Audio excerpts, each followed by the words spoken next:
एकाग्रता मतलब कंसंट्रेशन।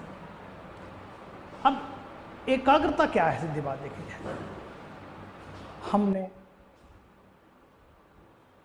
अपने लक्ष्य को प्राप्त करना या किसी सफलता को प्राप्त करने के लिए मन में भटकाव या भ्रम उत्पन्न न होने देना ही एकाग्रता कहलाती है। मतलब समझिए एक तरह से है मन को एक तरह से एक करना, सीधी बात है, किसी भी मुद्दे को लेकर या किसी भी लक्ष्य को लेकर मन को एक करना, मन में किसी तरह की चिंता, शोक, उदासी नहीं होना, ये कार्य एकाग्रता का होता है। और एकाग्रता तब आती है जब हम अपना कोई लक्ष्य निर्धारित कर लेते हैं और उसे प्राप्त करने के लिए हम हर संभव प्रयास करते हैं। जब हम कोई कार्य में मन की एकाग्रता से करते हैं, वह कार्य पूर्ण नहीं परिपूर्ण होता है। मतलब कोई कार्य मन की एकाग्रता के साथ, नंबर एक, मन की एकाग्रता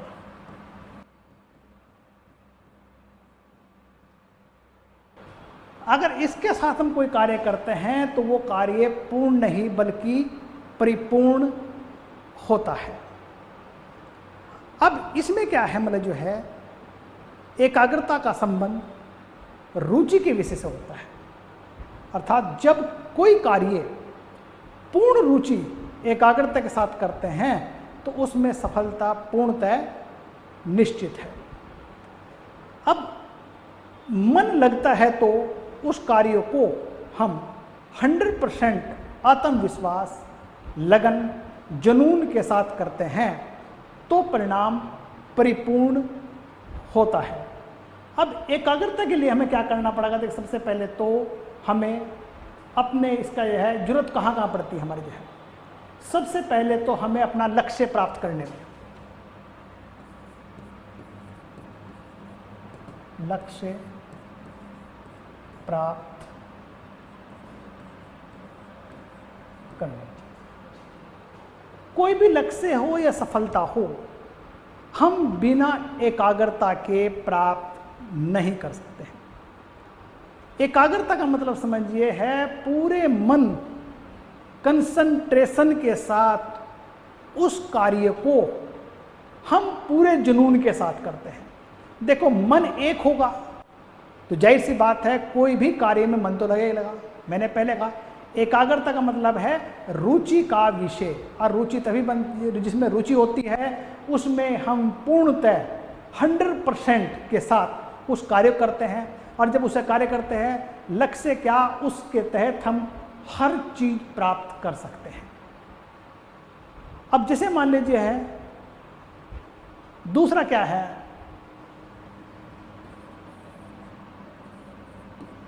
हार को जीत,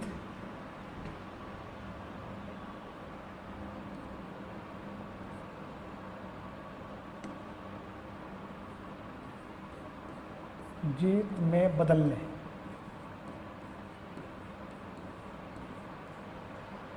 ये दूसरा कार्य क्या है, हम एकाग्रता के साथ अगर हम हार रहे हैं तो ये समझिएगा इसको हम जीत में एकाग्रता के साथ बड़े आराम से बदल सकते हैं। जैसे आपने कहावत सुनी होगी, मन के हारे हार है, मन के जीते जीत है। चाहे कार्य कितना ही इम्पॉसिबल नहीं हो, अगर हमारे मन में पूरा आत्मविश्वास के साथ है कि हम जीत जाएंगे या भी, तो उसे हमें कोई हरा नहीं सकता। मतलब कोई भी बाजी को हम इससे जीत सकते हैं। अब बड़ी से बड़ी शक्ति प्राप्त करना,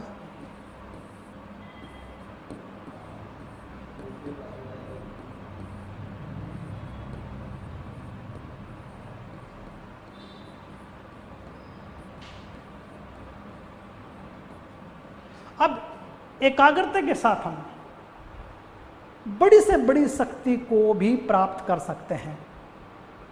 आपने देखा होगा प्राचीन टाइम में बहुत साधु संत तप करते थे, और वो तप तभी संभव था जब मन एकाग्र होता था। मन की एकाग्रता के साथ ही साधु संत लोग जितने भी जो भी सिद्धि रखते थे उन सब को प्राप्त होता है। इवन वो भगवान को प्राप्त करने के लिए भी एकाग्रता का सहारा लेते थे। तीसरा क्या था? एकाग्रता जो हमें बहुत सारे तनाव, बीमारी या फिर इन चीज़ों से दूर रखती है। कैसे दूर रखती है? क्यों? अगर हम किसी भी एग्ज़ाम में या फिर अपने लक्ष्य को प्राप्त नहीं कर पाते हैं तो ऐसी स्थिति में हम 24 घंटे सोचते रहते हैं क्या होगा, कैसे होगा, या फिर मान लीजिए स्थिति बड़ी खराब है, स्थिति हमारे पक्ष में नहीं है, विपरीत चल रही है, तो हमारे क्या है कि हम इसमें बहुत सारी बीमारियां साथ में लग जाती है। एकाग्रता का है मतलब यह है मन में एकाग्र होना, किसी चीज़ को प्राप्त करने मन एक होना सीधी बात है। अब जब मन एक होगा तो जाहिर सी बात है वहाँ से तनाव, बीमारी को जगह तो बनेगी नहीं है। तो एकाग्रता जो है हमारी तनाव, बीमारी को दूर भगाने में भी सहायता करती है।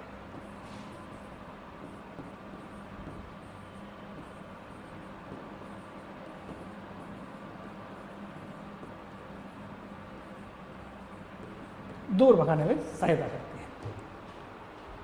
उसके बाद क्या है, हमारा जो है एकाग्रता को सभी तपों में सबसे सर्वोच्च, सबसे बड़ा माना गया है। इस तप में इससे बड़ा नहीं माना गया। क्यों? अगर ये हम कोई तप करते हैं और एकाग्रता के साथ समझिए तो हम कुछ भी इम्पॉसिबल नहीं है। एकाग्रता का मतलब समझिए हमारी जीत ही जीत है, इसमें कोई नहीं। अब कुछ कंडीशन ऐसी होती है जहां पर हम अपने माइंड को एकाग्र नहीं कर सकते। कहां कहां नहीं करेंगे सीधी बात।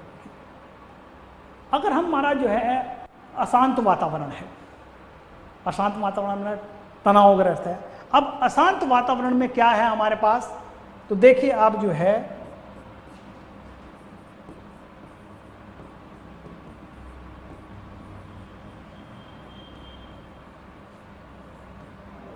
तो अशांत वातावरण में हम किसी भी स्थिति में अपने मन को एकाग्र नहीं करते। क्यों? जब मन में अशांत है तो शांति का तो कोई सवाल ही पैदा नहीं होता। और एकाग्रता के लिए सबसे पहले हमें अपने वातावरण को शांत या हमें अपने पक्ष में सारी स्थिति को ठीक करना होगा, तभी एकाग्रता के साथ हम कुछ काम कर सकते हैं। दूसरी बात क्या है, एक समय में कई कार्य संपन्न करना। जब एक समय में हम IAS की भी तैयारी कर रहे हैं, SSC की तैयारी कर रहे हैं, बैंकिंग की तैयारी कर रहे हैं और कई सारे कार्य हमने छेड़े हुए हैं। अब ये समय हमें किसी भी क्षेत्र में सफलता नहीं मिलेगी। अगर हमें सफलता चाहिए तो हमें एक समय में एक कार्य को संपन्न करना चाहिए। जब एक समय में एक कार्य को संपन्न करते हैं तो यह देखिए ये एकाग्रता के साथ आसानी से हम हो सकता है। यानी एकाग्र यही कहता है कि मतलब एक समय में एक कार्य को करना, सीधी बात है। अब तीसरी बात है नियमितता का अभाव, जहां हम एक सिस्टमेटिक नहीं रह पाते। सीधे कोई टाइम ही नहीं हमारा, हम सोकर उठे 6 बजे, कभी 8 बजे, कभी 10 ऐसे उठते हैं। तो जब हमारे में नियमितता ही नहीं है, रेगुलेटरी नहीं है, तो वहाँ मन एक नहीं होगा, मन एकाग्र नहीं होगा। सीधी बात देखिए, ये भी मतलब यहाँ एकाग्र भंग वाली स्थिति बनती है। अगर हम नियमित लाइफ में एक रेगुलरिटी बनाए, हमें ठीक सुबह 6 बजे उठना है, 4 घंटे पढ़ना है, इसमें हमें ये काम करना, अगर हम रेगुलर तो हम देखिए कोई भी लक्ष्य को बड़ी आसानी से प्राप्त कर सकते हैं। तीसरा क्या है, अगर हम सही तरीके से सोएंगे नहीं तब भी हमारा जो है मन, हम एक अपने मन को एकाग्र नहीं कर पाएंगे। अब एकाग्र करने के लिए पूरी पर्याप्त नींद होनी चाहिए, जब उठें तो हम फ्रेश के साथ उठें, और जब भी कोई कार्य करेंगे हम पूरे मन के साथ, एकाग्र के साथ कार्य करेंगे और उस कार्य में हमें सफलता मिलेगी। ये आज मैंने आपको एकाग्र के बारे में बताया है, नेक्स्ट में और बताऊंगा। धन्यवाद।